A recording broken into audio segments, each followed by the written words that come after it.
So this has been an amazingly busy week of financial data and news. There has been the Fed meeting and the Fed decision. There has been several big tech companies that have reported earnings, and there has been the introduction of the tariffs, the August 1st tariffs today by President Trump. So in this video, we're going to go over the earnings reports of these major tech companies. And the ones I'm going to be focusing on are Meta, Microsoft, and Amazon. And Meta and Microsoft are heading to the moon after earnings. They're a little bit down now because the overall market is down because of the tariff news. But Amazon got hit. So we're going to examine why that is going down after the earnings report and just look at the numbers and the 10Ks of all three and discuss. So with that, let's get into it. Let's start looking at Meta and Meta's results. So Meta reported $47.5 billion in revenue, which is a huge increase from 2024 year over year for the quarter, where they reported $39 billion. That's a huge increase. You can see that their AI spend and CapEx spend has been effective and is driving revenue. Meta, more than any other big tech company, gets the maximum benefit from spending on AI and buying NVIDIA chips and AMD chips and spending on that AI CapEx. So costs and expenses, they pretty much kept cost of revenue in line, a very small change there, maybe 1 billion. Research and development, they maybe another 2 billion there. Very, very small amounts for the amount of revenue that they were able to capture. Marketing and sales, that was basically in line. There's almost no change there. 200 million looks like. And then general and administrative, it actually went down $1 billion. So all in all, their costs are amazingly in check, about $3 billion difference increase from year over year. And that's crazy because the revenue increased, $8 billion here, roughly year over year for the quarter. Income from operations increased another $6 billion approximately. Interest from other, and then it breaks down to interest and other income, income before provision, and provision for income taxes. Earnings per share, let's see, basic and diluted. Diluted is 714 versus a year ago, 516 per share. So that's amazing. That's a $2 difference year over year for the 3 months ending for the second quarter, basically, because their fiscal year is the same as their calendar year. That is a really A+ statement of income. I don't see any problems here. They kept their costs in check and their revenue and did amazingly well. All right, let's see what else they have. Net income 18.3 billion versus 13.4 billion. Okay. And yeah, this is an amazing report. So comprehensive income total 20.4 billion versus 13.4 billion. Huge increase year over year. Amazing report. Let's look at their earnings presentation and see if we can get any other insights. Okay, here is their earnings presentation directly from their website. Let's see here. Here they go over their numbers again. We're more interested in the financial highlights here because we just saw the 10Q. So family daily active people, DAP, was $3.48 billion on average for June 2025, which was an increase of 6% year over year. Ad impressions increased 11%. Average price per ad increased 9%. All of these numbers are increasing. Revenue, we already went over that, which was a 22% year over year on both a reported and constant currency basis. That's amazing. When revenue and operating income are in the double digits, that is a company that is growing rapidly. Some of these companies are posting insane numbers. So cost and expenses, an increase of 12%. So look at that difference. There's a 22% increase in revenue, but only a 12% increase in cost and expenses. And these are percentages, so the actual total amounts were, the magnitude's different as well. Capital expenditures, including payments on finance leases, were 17.01 billion.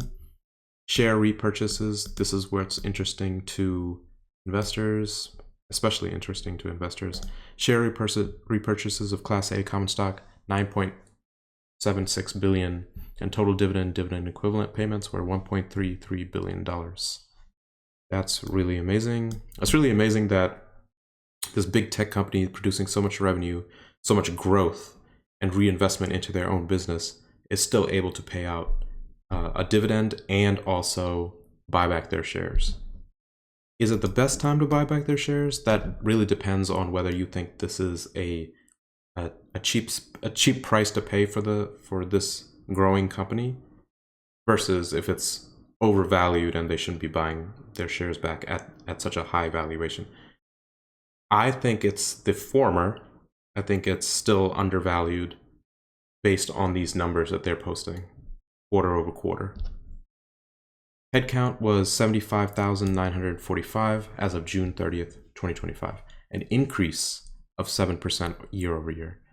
So their year of efficiency, I think that was from 2022 or 2023, they were cutting people, and now the headcount is going up a little bit. I think this is primarily, I believe, due to Zuckerberg's push to get more AI people in. He's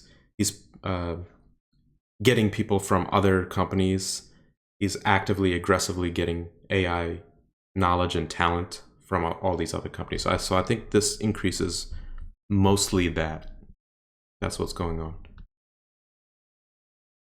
And the posted guidance, we expect third quarter 2025 total revenue to be in the range of 47.5 to 50.5 billion.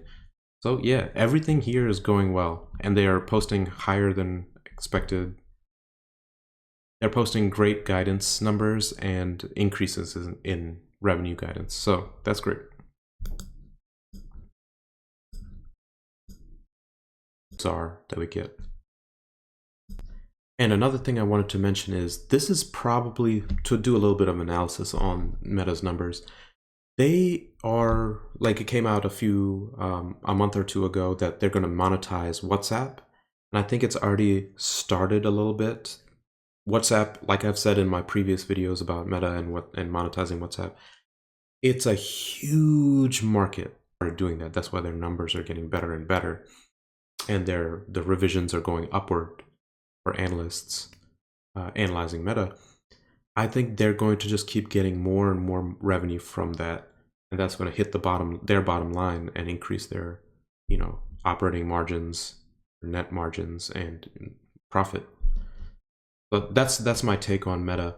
Okay, let's move on to Microsoft, and let me pull up Microsoft in the software and then get the SEC filings for Microsoft. All right, so here we have July 30th, 2025. That is, so they actually ended their fiscal year.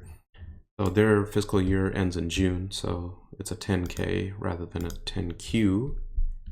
Total revenue came in at 281 billion for the year ending June 30th, and then last year was 245 billion.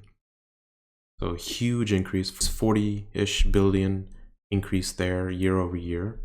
Cost of revenue kept in check. Product a little bit higher. Sorry, product is a little bit lower. Product costs to get that revenue is a little lower. Service and other, it's a little bit higher, maybe less than 20 billion. Higher. And gross margins, let's see. Gross margins higher, 193 billion versus 171 billion. Research and development, fractionally higher, maybe about 3 billion compared relatively to the amount of money they made. And then you have sales and marketing pretty much in line, and general administrative down. Somehow these companies, these top level companies, are getting their general and administrative costs down. And I believe this is also from, layoffs and doing all of that cost cutting that brings this number down. So all of these big tech companies have been, streamlining and cost cutting for the past few quarters now. So operating income came in at 128.5 billion versus 109.4 billion. Huge increase. And I know Microsoft, probably one of the highest capex big tech companies right now. They're spending quite a bit on chips and AI infrastructure and just building out that ecosystem for their company.